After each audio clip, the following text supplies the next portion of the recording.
Muy buenos días a todos. Daros la bienvenida a este ciclo de seminarios FUNSEAM, donde nos centraremos en el papel de la innovación y el desarrollo tecnológico en el marco de la transición energética.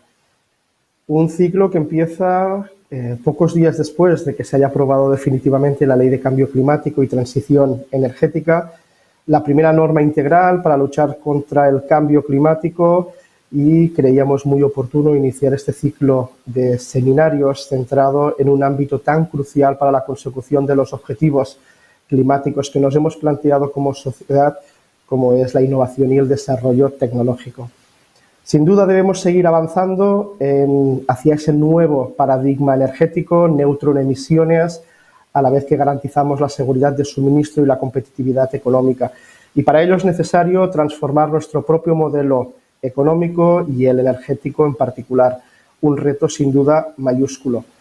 Teniendo en cuenta especialmente las grandes incertidumbres alrededor de este proceso de transición que hacen necesario la definición de políticas sólidas y resilientes capaz de dar respuesta a un entorno cambiante, y es aquí precisamente donde radica la relevancia de normas como la Ley de Cambio Climático que marcan la hoja de ruta a seguir.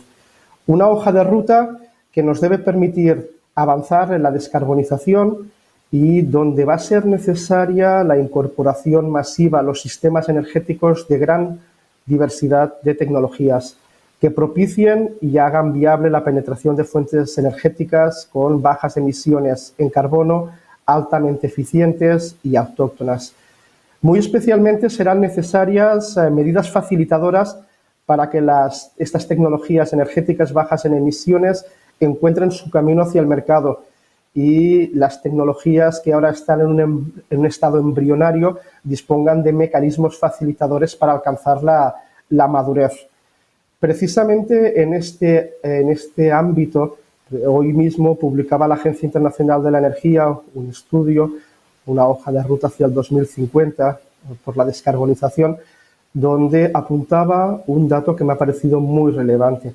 Apuntaba la Agencia Internacional de la Energía que en el horizonte del 2050 más de la mitad de las emisiones de CO2 o más de la mitad de las reducciones en las emisiones de CO2 van a provenir de tecnologías que en estos momentos, a día de hoy, se encuentran en una fase de prototipo o de demostración, es decir, todavía en una fase muy embrionaria, y donde se pone de manifiesto la necesidad de seguir avanzando en esas políticas de I+D+I para que puedan alcanzar la madurez y contribuir a la descarbonización. El desarrollo tecnológico, de la mano de una capacidad de movilizar importantes cantidades de inversión público-privadas, sin duda van a ser esos dos elementos tractores del cambio, y para que eso sea una realidad es necesario seguir avanzando, reforzando en el área de las tecnologías energéticas, de manera que éstas puedan contribuir conectando tecnología, innovación y mercado con la participación de todos los agentes del sector. No menos relevante será una mayor integración en la colaboración público-privada que incentive la colaboración entre los diferentes agentes e identifique los elementos esenciales para orientar la I+D+I y la inversión. Sin duda, sin esta articulación de esta colaboración necesaria, probablemente las garantías de éxito no serán tan robustas. Y donde, sin duda, en un contexto como el actual, la articulación de proyectos de innovación a partir de los fondos europeos constituye una excelente oportunidad para nuestro país que no podemos desaprovechar. Con el ánimo de contribuir a este debate, nace este ciclo de seminarios FUNSEAM, cuyo objetivo último es ofrecer una visión de la situación de la I+D+I en el caso español y sus perspectivas de futuro. A lo largo de 5 seminarios que se desarrollarán quincenalmente los martes de forma online, este ciclo Innovación y Desarrollo Tecnológico al servicio de la transición energética pretende adentrarse en cuestiones muy específicas de la innovación aplicada al sector. Analizaremos la situación y los avances tecnológicos en ámbitos como la descarbonización del sistema eléctrico, el papel de las soluciones digitales, los gases renovables, los biocarburantes avanzados o los retos propiamente asociados a la integración de sistemas energéticos. Cuestiones, todas ellas, que nos planteamos de gran relevancia y donde contaremos con destacados expertos que nos darán su visión sobre la situación y las rutas tecnológicas. Y para empezar, hoy contamos con una voz destacada en el mundo de la innovación. Contamos con el doctor Carlos Alejandre. Creo que no hacen falta presentaciones, Carlos. Carlos dirige desde el 2018 el Centro de Investigaciones Energéticas y Medioambientales y Tecnológicas, el CIEMAT, si me permites, un centro tecnológico y de I+D+I de referencia en la investigación en todas las áreas energéticas. No voy a extenderme con tu dilatada trayectoria profesional. Todos la conocemos, los que hemos tenido la oportunidad de, en alguna faceta, alguna etapa de nuestra vida profesional, poder colaborar. Conocemos de esas capacidades y, sobre todo, de ese ímpetu a la hora de impulsar esa transformación que requiere el sector de la mano de la innovación. Y, sin duda, es un honor para nosotros poder contar contigo en esta inauguración de este ciclo de conferencias. Carlos, muchísimas gracias por acompañarnos y ya sin más te cedo la palabra. Muchísimas gracias, Joan. La verdad es que lo primero que quiero decir es agradeceros tanto a ti, Joan, como a Maite Costa la invitación a participar en estos seminarios. El reencontrarme con personas con las que hemos trabajado juntos tan intensamente y también es un verdadero placer para mí.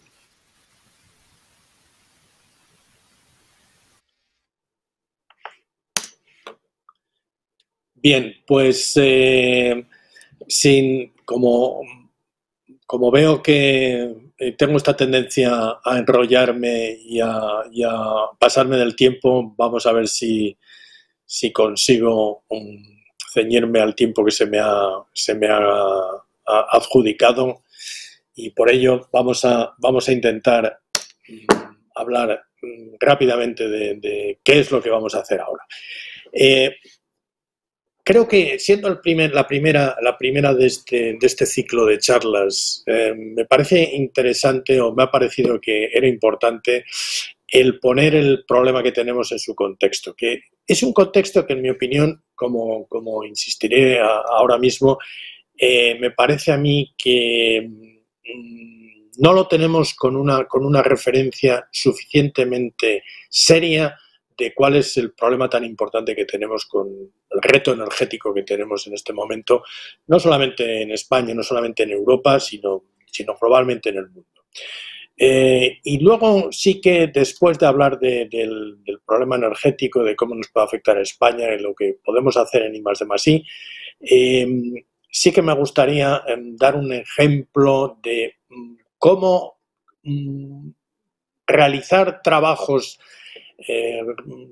realizar inversiones en I+D supone o puede suponer un gran beneficio para toda la sociedad en su conjunto, muchísimo más allá del impacto que puede tener en la propia I+D. Y con eso ya llegar a estas conclusiones. El reto energético es impresionante. Cuando yo he recuperado una charla que tenía de los años 90, en el que intentaba demostrar, cuando entonces trabajaba fundamentalmente en temas relacionados con la fusión nuclear, quería demostrar y fundamentar que está justificado el hecho de realizar unas inversiones importantes en I+D en la búsqueda de una nueva fuente de energía. Para ello utilizaba el análisis de, bueno, ¿cuál es la situación que tenemos ahora? ¿Cuál es la situación de consumo energético que tenemos?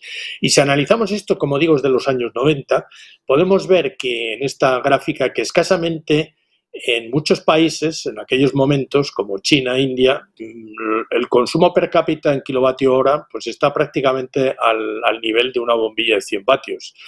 Mientras que otros países como Canadá, Estados Unidos o Europa, teníamos un consumo muy importante ya en aquellos momentos de kilovatios hora per cápita. Si hacemos un análisis, un cálculo de lo que llaman los americanos del sobre, de la vuelta del sobre, back of the envelope, podíamos ver que en aquel momento, en los años 90, como digo, teníamos un promedio mundial del orden de consumo energético en kilovatios hora de 2.000 kilovatios hora por persona año. Éramos 5.000 millones en aquel momento, con lo cual el resultado era muy sencillito. Tenemos 10 a la 4, 10 millones de teravatios hora. Y podemos suponer un futuro, que la población, es lo que entonces justificábamos, la población a mediados de este siglo se va a doblar y con menos de un tercio del consumo americano permite una calidad de vida satisfactoria. Es decir, ¿qué supone eso? Pues que si pasamos de 5.000 a 10.000, si pasamos millones de habitantes, si pasamos de 2.000 a 3.000, pues se va a multiplicar por 3 las necesidades energéticas que vamos a tener, lo cual es significativo. Esta era la predicción que hacíamos en aquel momento. Pero lo cierto es de que ya hemos pasado 7.000 millones y pico de personas, es decir, que estamos ya muy cerca de esta duplicación. Pero de hecho, esos 3.000 kilovatios hora ya los hemos superado. Y esa predicción se puede controlar. Decimos, bueno, pues vamos a ahorrar energía. Sí, está muy bien, vamos a ahorrar energía. Pero ¿de dónde viene ese importante multiplicación por 3 en el consumo, en las necesidades energéticas? Pues esto viene de algo muy sencillo. Si aquí esta gráfica generada por las Naciones Unidas nos indica, nos pone en este gráfico una relación entre el índice de desarrollo humano, que es un índice, como digo, desarrollado por las Naciones Unidas, donde mezcla la capacidad sanitaria de un país, la capacidad educativa, el Producto Interior Bruto, servicios, etcétera, etcétera. Hace globalmente un índice que le llama el Human Development Index. Y si ponemos el gráfico en el otro eje con la capacidad, el consumo energético per cápita, podemos ver algo muy curioso, que los países industrializados llegan hasta el 0,9 en este índice, más o menos, nunca llegan al 1, naturalmente esto es una asíntota, pero que en el momento que pasan de 4.000 kilovatios hora, ya prácticamente no hay una mejora en cuanto al índice de desarrollo humano.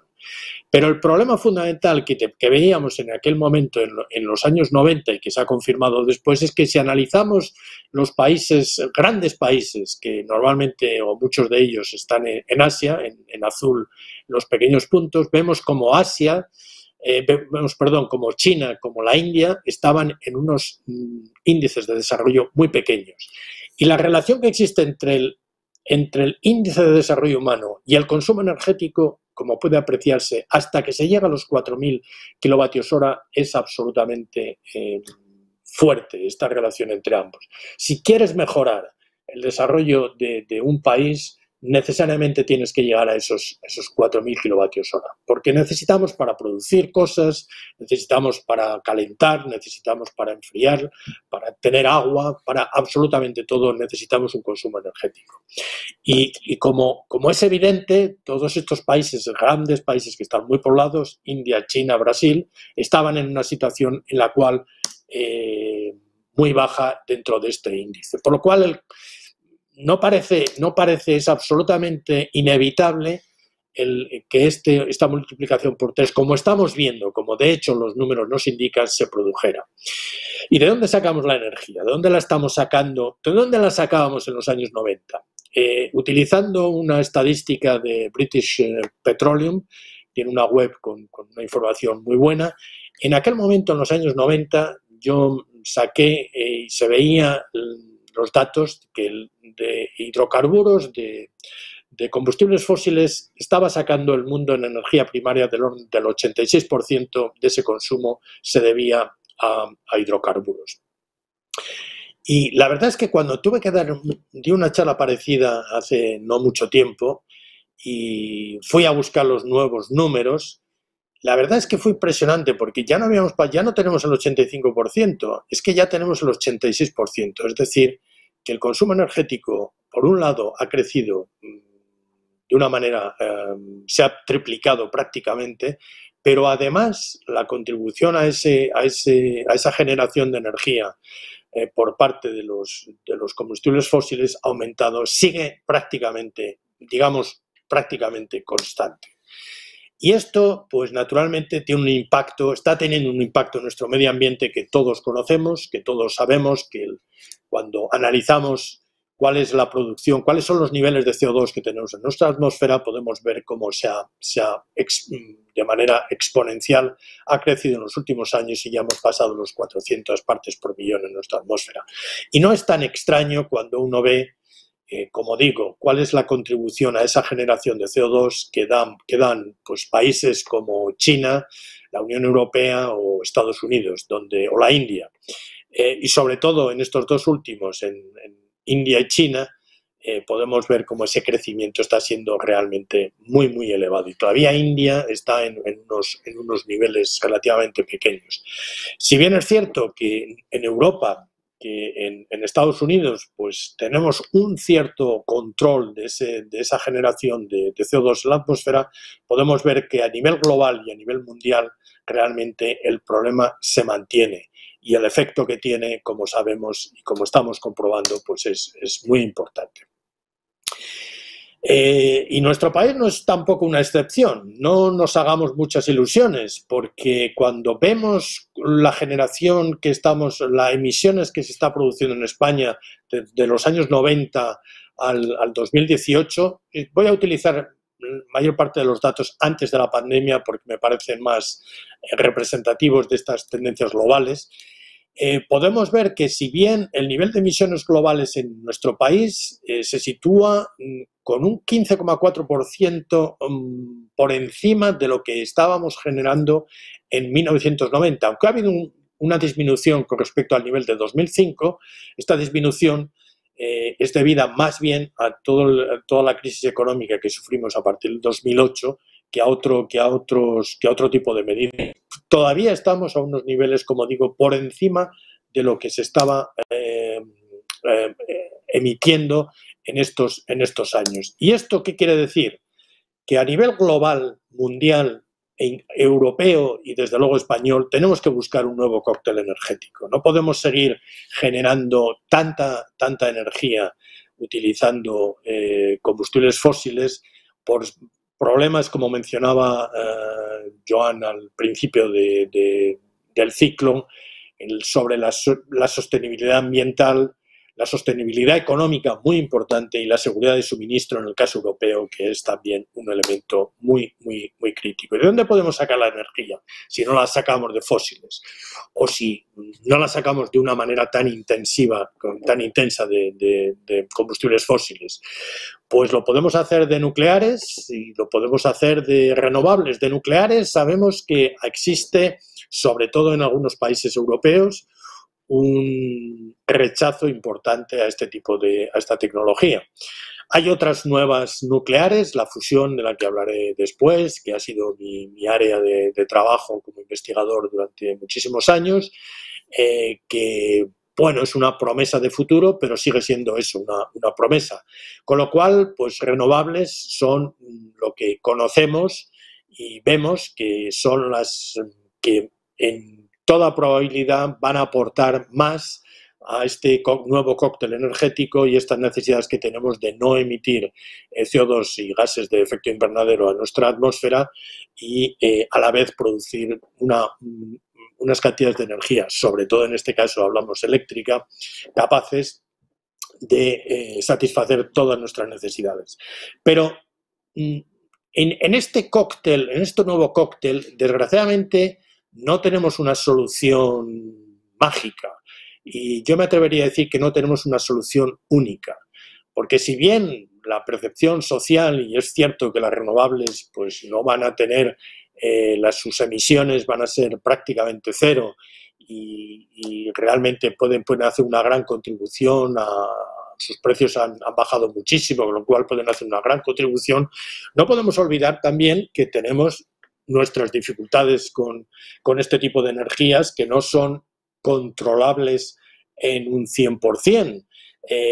Estoy utilizando aquí un gráfico donde podemos ver de Red Eléctrica Española, donde podemos ver en un día de los máximos que tenemos en España de picos energéticos, que ahora normalmente tenemos dos, uno por lo menos en invierno por el tema de calefacción y otro en verano por el tema de refrigeración, en el que cuando tenemos estas situaciones, típicamente son situaciones anticiclónicas, y en estas situaciones anticiclónicas, pues la mayor fuente de energía renovable que en este momento tenemos en nuestro país, que es la eólica, pues suele tener problemas por la falta de viento. Esto es un hecho, y que sin duda lo tenemos que tener en cuenta, y esto hace que seamos muy, muy conscientes de las necesidades de realizar I+D, como mencionaré más tarde.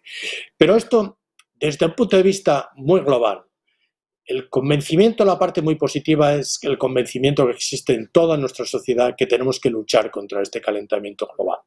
No podemos consentir que nuestro planeta se caliente más allá de, decíamos cuando se realizó el Acuerdo de París, de 1,5 grados. Ya estamos viendo que probablemente a finales de este siglo, que probablemente tengamos que vivir con un aumento de 2 grados. Pero esto, y aún así, esto requiere un compromiso muy fuerte no solamente de la Unión Europea, que lo menciono aquí, pero desde luego muy fuerte por parte de absolutamente de todos los países. Eso nos lleva a las tendencias, a ver cómo podemos resolverlo con estas tendencias en energía que se están produciendo en el mundo en general y en particular en nuestro país. Y es el apoyo en renovables. Ya en 2015 el 70% de toda esta nueva capacidad de generación eléctrica instalada en Estados Unidos y en Europa fue renovable. La inversión en renovable va a ascender a unos 14 trillones de dólares hasta el año 2040. Es decir, más de 500.000 millones de dólares anuales durante los próximos 25 años a nivel global. Y todavía vamos a necesitar realizar un esfuerzo muchísimo mayor. Y es cierto que estas renovables están demostrando cada día ser más competitivas que las tecnologías convencionales. Y, por ejemplo, recientemente en Chile, en una de las subastas más recientes, el 100% de lo adjudicado ha sido a energías renovables con un precio medio de 32,5 megavatios hora, que es, o incluso en México, donde se alcanzó este valor de 20,57 dólares por megavatio hora. Afortunadamente ha habido un verdadero impulso a este tipo de tecnologías que no ayudan a la generación de CO2, pero yo quiero llamar la atención que con todo este esfuerzo que se está realizando, la realidad viene dada por una gráfica como esta, donde podemos ver cuál es la proyección realizada por el panel intergubernamental sobre el cambio climático y la predicción que realizó en el año 2017, y podemos ver que hasta el año 2017 hay una línea ascendente clara y evidente. Y lo que es peor, si buscamos las predicciones que se hacían en el año 90, que se hacían en el año 2000, en todas ellas se mostraba una tendencia claramente ascendente y después la curva se doblaba precisamente por la utilización de la introducción de tecnologías que no contribuyeran al efecto invernadero. Pero la realidad es que sigue siendo una recta ascendente. Y esto es algo, yo creo, que me gustaría enfatizar me gusta enfatizarlo siempre que puedo, porque evitar esta sensación que, en mi opinión, se está generando en el que, bueno, ya tenemos la solución, esta solución se está implementando, ya estamos dominando esta curva. Lo cierto es que no la estamos dominando. Pero tenemos que hacerlo y tenemos que seguir con esta economía baja en carbono, en la implementación de la misma, porque es una necesidad, como estoy intentando transmitir, pero además para nuestro país en concreto es una gran oportunidad. Toda Europa está evolucionando hacia esta economía baja en carbono y realmente es una verdadera revolución la que se está realizando en este sentido. Pero también es cierto que estas economías que lideren esta transición van a ser las primeras en que puedan aprovechar todas estas oportunidades que ofrece este objetivo que tenemos que realizar sí o sí de descarbonización de nuestra producción energética. Y existe en nuestro país un magnífico potencial en I+D en temas renovables y toda una experiencia empresarial y profesional. Este es el punto que tenemos que aprovechar. Esta mezcla, como mencionaba hace un momento el director general Joan Batalla, sobre la colaboración, la interacción público-privada para llevar a cabo este objetivo de descarbonizar nuestra producción energética. Y el hecho es que tenemos unas grandes empresas en nuestro país y podemos decir con orgullo que España es un líder en energías renovables. Esta es una situación energética que está creciendo, pero todavía, quiero decir, la contribución de las energías renovables en nuestro país, pero todavía la dependencia energética en nuestro país del exterior es del orden del 70%, que es como 20 puntos por encima de la media europea. Con lo cual, esto es un tema que hay que resolver, naturalmente, por todo el impacto económico que esto conlleva. Podemos ver el balance eléctrico nacional en el año 2018 y podemos ver cómo tenemos una contribución importante todavía de combustibles fósiles, una contribución importante del carbón, del orden del 14%, del gas mayor incluso, del orden del 20%, de nuclear del orden del 20% y las renovables que generan contribuyen al balance eléctrico del orden del 38%, sobre todo la eólica con un 19%, que viene a ser prácticamente el número en el cual estamos más o menos en nuestro país. Pero no hay que olvidar que en España, en algunas zonas se conoce muy bien, pero en general, si uno pregunta, hace una encuesta de dónde obtienen la energía en España, la mayoría de la gente responde que del sol, cuando lo cierto es que la mayor parte de la energía eléctrica que obtenemos en España viene de una energía nuclear que aporta como el 20-21% de esta energía, a la electricidad, al cóctel eléctrico de generación. Pero lo cierto es también que esta va a desaparecer por las medidas que se están tomando con respecto al cambio climático y al Plan Nacional de Energía, del que hablaremos en un momento. Y no hay que olvidar que una gran parte, una gran contribución de esta energía renovable está en la producción hidráulica. Y cuando tenemos un problema en la producción hidráulica referente por el hecho de tener una sequía, que es relativamente frecuente en nuestro país y que todo indica que va a ser todavía más frecuente en el futuro, tenemos un descenso en ese porcentaje de las energías renovables. Quiero decir que todavía tenemos muchísimo que hacer. Pero es cierto que estas fuentes de energías renovables tienen unas características muy positivas, son autóctonas, con lo cual nos pueden ayudar a reducir esa dependencia energética del exterior. Crean un empleo que es muy local, por lo que resultan desde un punto de vista social muy positivas y contribuyen sin duda a esa diversificación energética, disminuyendo el riesgo de colapso energético si tenemos un problema de suministro, del suministro importado o en una renovable en concreto. Es decir, eólica versus solar, etcétera, etcétera.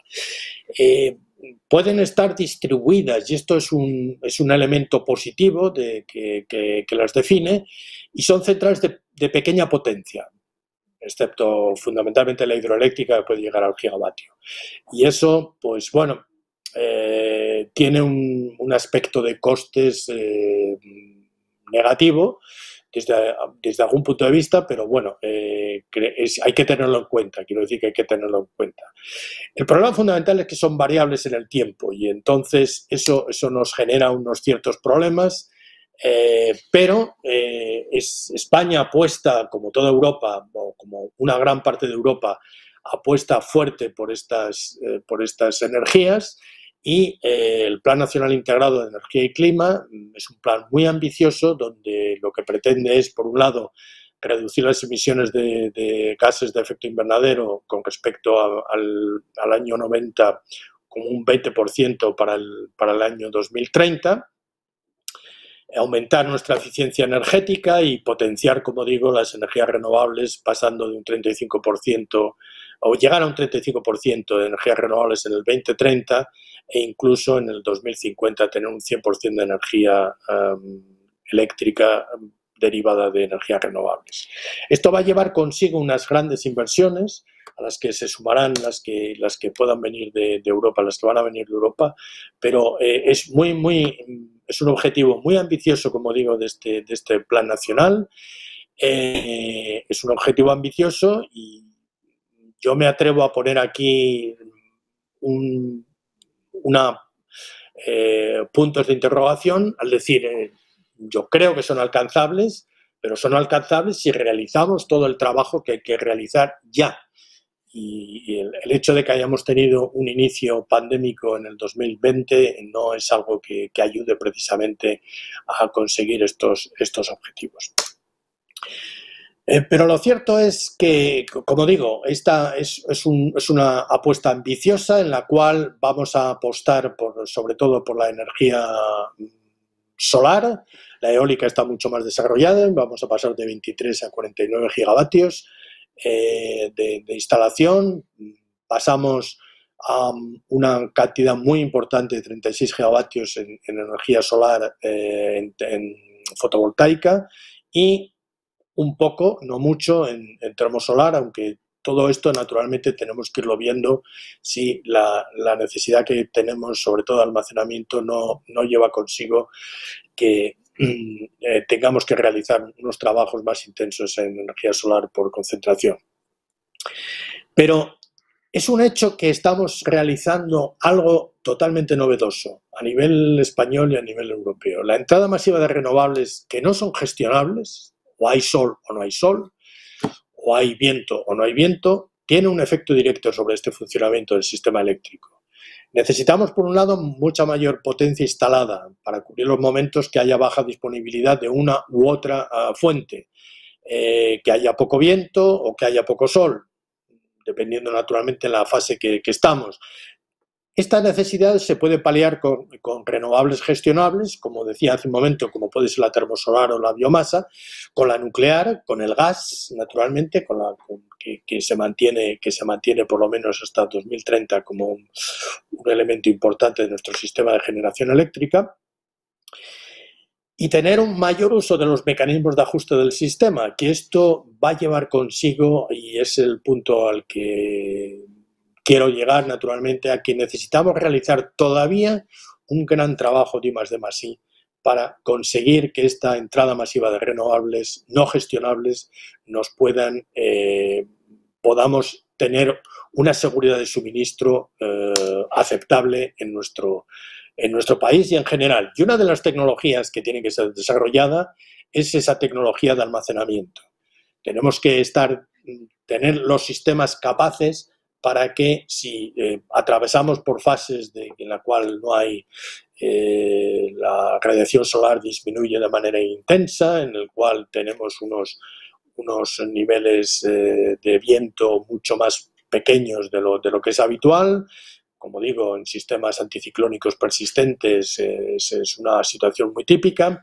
Tenemos que tener estos sistemas de almacenamiento de energía de los que podemos echar mano para estas necesidades. Tenemos que utilizar, o es otra de las posibilidades en la que más se está hablando, el utilizar el hidrógeno como vector energético, precisamente para poder gestionar esas variaciones que hay en nuestros sistemas, en los sistemas renovables no gestionables. Y como digo, España está muy bien posicionada, pero necesitábamos ese plan nacional integrado, la ley de cambio climático aprobada ayer, un marco legal y regulatorio estable para las empresas que permita sentar esas bases sobre esa nueva economía baja en carbono. Naturalmente que desde los poderes públicos, tienen la capacidad y la responsabilidad de impulsar ese marco normativo, pero como también mencionaba el director general hace un momento, la inversión privada a medio y largo plazo tiene que ser básica y es la que fundamentalmente tiene que realizar esas inversiones para poder sacar adelante este Plan Nacional de Energía, integrado de energía y clima, y no solamente en España, sino naturalmente en toda Europa y en todo el mundo. Esta transición la está liderando y la tiene que liderar la administración pública, pero si no se realiza como estamos hablando, con esa intensa coordinación con las empresas y con los consumidores, comprender cuál es el problema que tenemos. Y este es el punto que, como digo, me gustaría enfatizar, que no estamos todavía haciendo lo necesario para resolver el problema. Pero necesitamos esa colaboración público-privada entre la administración, entre las empresas y entre los consumidores para que podamos sacar adelante este desafío tan importante y en el que nos estamos jugando muchísimo. Pero es cierto que esto puede generar perfectamente una cantidad de empleo nueva, unas inversiones muy positivas, y esto daría un nuevo impulso a la innovación y al emprendimiento empresarial, sin duda. Y aquí quiero pasar, perdón, un momentín, pasar un momentín a mencionar precisamente la necesidad o cómo dar un ejemplo de cómo la I+D+I no solamente va a resolver el problema que quiere atacar, es decir, este problema de almacenamiento energético, de cómo la red eléctrica se puede distribuir esta generación distribuida de energía. Todos los problemas donde la I+D puede incidir, la mejora en los costes, bajar los costes de cada una de estas nuevas energías que se están implementando, conseguir que el hidrógeno sea un vector energético y tengamos la manera de generarlo de una manera barata. Eso es maravilloso y es algo por lo que trabajamos aquí en CIEMAT, en nuestro Centro de Investigaciones Energéticas, es el pan nuestro de cada día. Pero además, yo el punto que quiero mencionar es cómo incluso cuando estás mirando muy lejos, con una fuente de energía, cuando realizas I+D en algo tan lejano como es la fusión, intentar conseguir traer a nuestro planeta la fuente de energía que está generando en el centro de nuestro Sol y de todas las estrellas, cuando estás realizando una cosa como esta, que lo ves con muy largo futuro, dices, bueno, vamos a ver, pero y aquí hay un beneficio inmediato para la sociedad. Bueno, pues yo quiero poner un ejemplo en el que tanto Joan conoce perfectamente y Maite Costa, que nos acompañará después, conoce también perfectamente cómo CIEMAT, entonces todavía Junta de Energía Nuclear, dice, bueno, vamos a construir un gran experimento, un experimento importante para demostrar la física de la fusión. Y se enlaza en esto que llamamos TJ2, que es un experimento en aquel momento de 30 millones de euros cuando se construyó en los años 90. Ahora costaría unos 100 millones aproximadamente, y empezamos a trabajar en él con las empresas. Empezamos a trabajar asociados a empresas naturalmente relacionadas con alta tecnología, generación de fuentes de alimentación, mecánica de precisión, alto vacío, todo tipo de empresas necesarias para que un proyecto como este salga adelante. Y muy pronto, haciendo pequeños trabajos aquí en CIEMAT, ya conseguimos mandar, como puede verse en este dibujo, en esta nota de prensa alemana, enviamos una máquina que habíamos construido mientras hacíamos manos con las empresas para construir el TJ2. Ya cuando tuvimos el TJ2 ya la mandamos a Alemania porque nos la pidió el Instituto Max Planck. Este TJ2 es una máquina, como digo, en el que más del 60% de alta tecnología, en el que más del 60% fueron construidos por empresas españolas. Tuvo una financiación del 45% de Europa, con lo cual España simplemente por construirlo ya obtuvo un beneficio. Pero no solamente nos quedamos ahí. ¿Esto por qué lo hacíamos? Lo hacíamos porque existía un gran programa de investigación en Europa en el que pretende que en los años, digamos, en aproximadamente 40, del orden de 20, 30, 40 años, podamos disponer de una nueva fuente de energía, que es, como digo, la que se produce dentro del centro de nuestro Sol, y la podamos traer y la podamos generar de manera masiva dentro de nuestro planeta. Todavía estamos en un gran experimento que se llama ITER, un gran experimento del orden de la hoja de ruta europea está realizando la construcción de este gran experimento, que son con un coste aproximado de 20.000 millones de euros. No estamos hablando de contribuciones muy intensas, y en el cual ya estamos viendo cómo en CIEMAT empieza a participar con las empresas, insisto, en toda esta hoja de ruta que tiene Europa para este nuevo proyecto de energía. ITER es, como digo, el gran paso que se está construyendo en el sur de Francia, y en un momento determinado incluso España dice, bueno, ¿y por qué no podemos tener el ITER en España? ¿Por qué no? Y aquí, bueno, pues no puedo evitar el reconocimiento también, como antes insinuaba Joan, y el trabajo que realizamos con Joan Batalla, que participó intensamente en este proyecto, también desde su institución, entonces en otras responsabilidades que tenemos intentamos traerlo a España, y dijimos, bueno, esto va a ser difícil, es cierto, porque nos poníamos a competir con Francia, con Canadá, con Japón, y es cierto que no lo conseguimos. No lo conseguimos traer a España, a pesar de que un pequeño grupo estuvimos trabajando en ello, y le pusimos en jaque absolutamente tanto a toda una potencia nuclear como era Francia, potencia nuclear como es Canadá, como era Japón. ¿Y cómo lo conseguimos?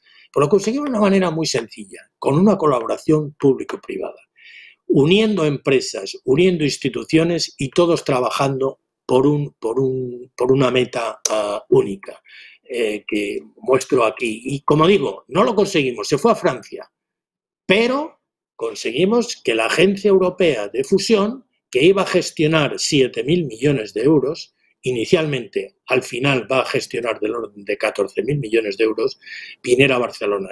Es la agencia europea que tiene un mayor presupuesto de toda la Unión Europea.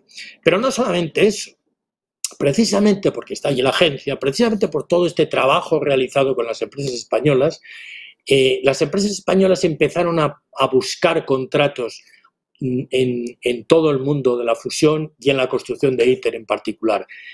Y tuvieron éxito, están teniendo éxito, mejor dicho, tengo que hablar en presente, en todas las áreas necesarias para la construcción de este experimento. No solamente eso, sino que además eso ha hecho que España esté dispuesta también, no tuvo éxito con el traer el ITER a España, pero sí que quiere traer un sistema que es un sistema que ya llamamos un irradiador, que llamamos DONES, y que lo vamos a instalar, queremos instalarlo en Granada, un experimento de unos 400 millones de euros, que es precisamente el que va a permitir que los materiales adecuados para que ese reactor demo se pueda construir, se puedan validar en nuestro país.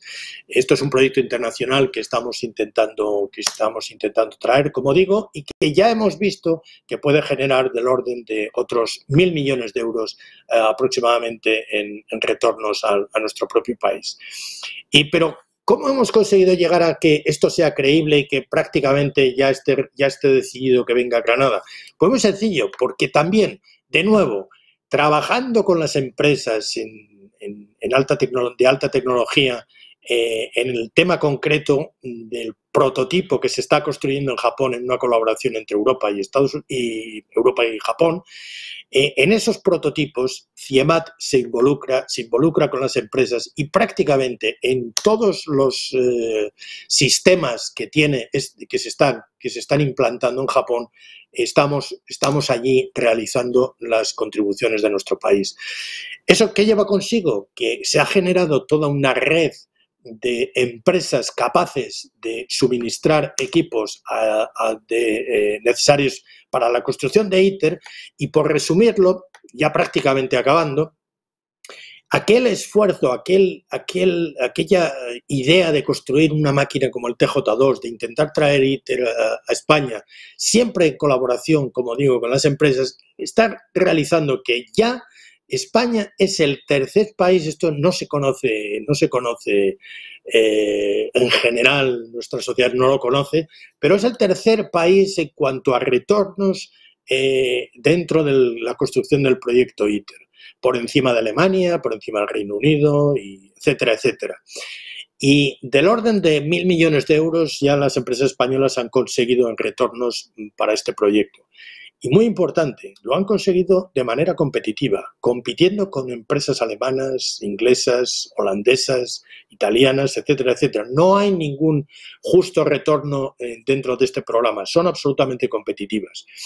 Es decir, el mensaje que yo quiero mandar es, tenemos una gran oportunidad precisamente para que realizando inversiones en I+D+I podamos generar un cambio o contribuir a un cambio en un modelo productivo en el cual la tecnología cambio en ese modelo productivo basado en el conocimiento. Y este es un buen ejemplo, además, como digo, de que la fuente de la Agencia Europea de Fusión está instalada en Barcelona.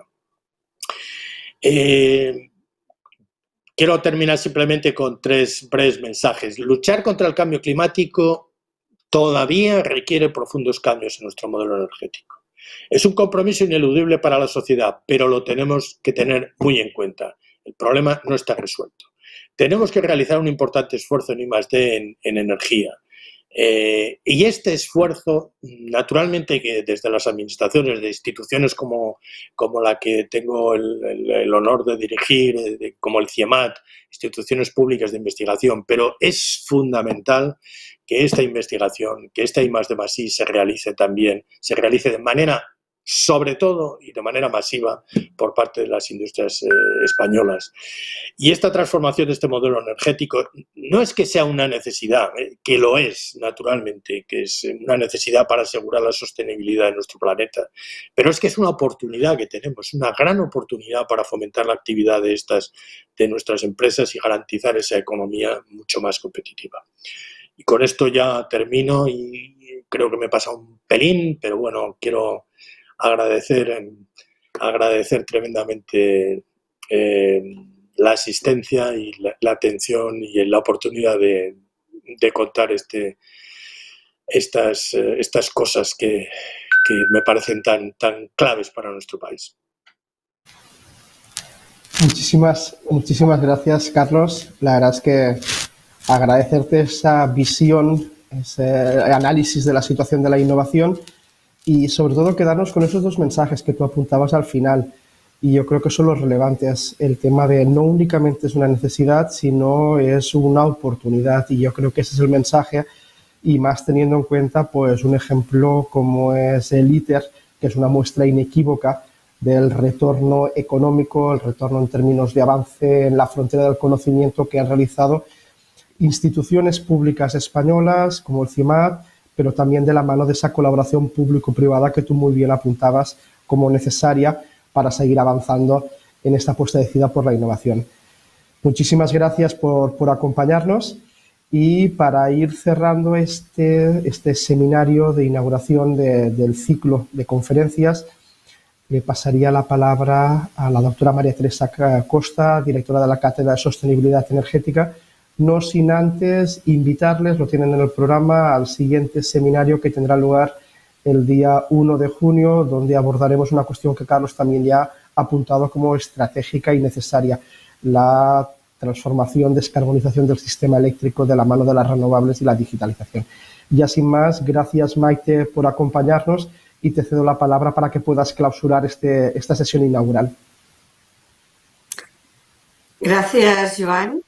Y gracias muy especiales a nuestro ponente, a nuestro excepcional ponente, Carlos Alejandre, al cual tengo el honor de conocer desde hace ya largo tiempo como responsable de los temas de energía en el Gobierno de la Generalitat de Cataluña y de industria también, cuando se planteó la ubicación de la agencia en Cataluña. Y es un honor volver a coincidir después también de otros encuentros siendo presidenta de la Comisión Nacional de Energía. Creo que es una conferencia que da una importancia y un realce muy especial a un programa de actividades, de seminarios, de conferencias, que es este ciclo de innovación y desarrollo tecnológico al servicio de la transición energética que comienza hoy. El director general del CIEMAT, el doctor Alejandre, hoy nos ha planteado muchos temas en relación a cómo alcanzar los objetivos que tenemos comprometidos del Pacto Verde a nivel europeo o del Pacto de París y, en el caso de España, el despliegue y alcance de los objetivos que quedan recogidos en el PNIEC. Subyace en todos ellos un elemento sustancial: cómo conseguir el decoupling, cómo conseguir avanzar en el crecimiento y en el desarrollo económico y social y moderar nuestro consumo de energía.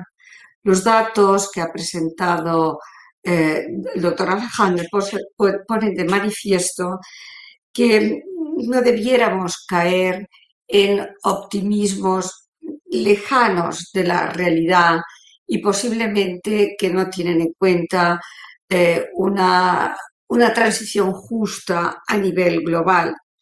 Ciertamente hay muchas partes del mundo que todavía están no solamente intentando tener un consumo de energía per cápita que permita unos niveles de industrialización o de desarrollo económico similares a los que podríamos agrupar dentro de los países de la OCDE, sino que también hay otras partes del mundo que no tienen tan siquiera acceso a la energía.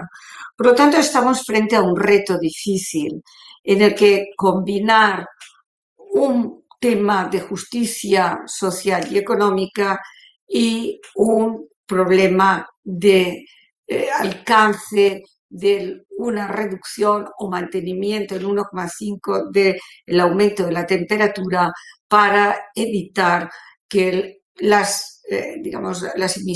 proceso de emisiones de CO2 y del resto de gases de efecto invernadero provoquen un problema al equilibrio de nuestro planeta y, en definitiva, nuestro modelo basado en la biodiversidad. ¿Cómo evitar esto? ¿Cómo luchar por asegurar unos niveles adecuados de desarrollo humano, de desarrollo económico y social y conseguir los objetivos de descarbonización? Es evidente que hay un eje vertebrador, el único eje vertebrador posible, como se ha puesto de manifiesto, que es el de la inversión en investigación, desarrollo e innovación. Posiblemente aquí hoy de lo que se ha tratado es de investigación y desarrollo, fundamentalmente, porque es donde se producen los cambios disruptivos.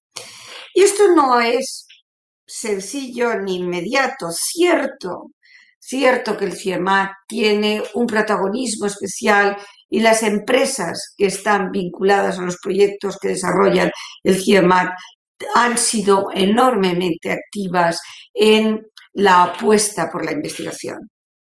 Sin embargo, si nos vamos a los datos que nos ofrece Eurostat, el sector energético, que debe cumplir con unos esfuerzos enormes para poder colaborar en el alcance de los objetivos, no es un sector que destaque en los datos estadísticos atribuidos a sus inversiones directas en investigación y desarrollo, no es un sector que se sitúe en los primeros lugares del conjunto de las actividades productivas. Cierto que las grandes innovaciones pueden realizarse en actividades o en empresas cuyos códigos CENAE no sean energéticos y en cambio sean muy activas en esos cambios tecnológicos. Pero es cierto que el apuesta, el compartir la innovación, pero fundamentalmente la investigación y el desarrollo por el conjunto del sector energético y por los instrumentos que desde la administración pública se despliegan, es ineludible.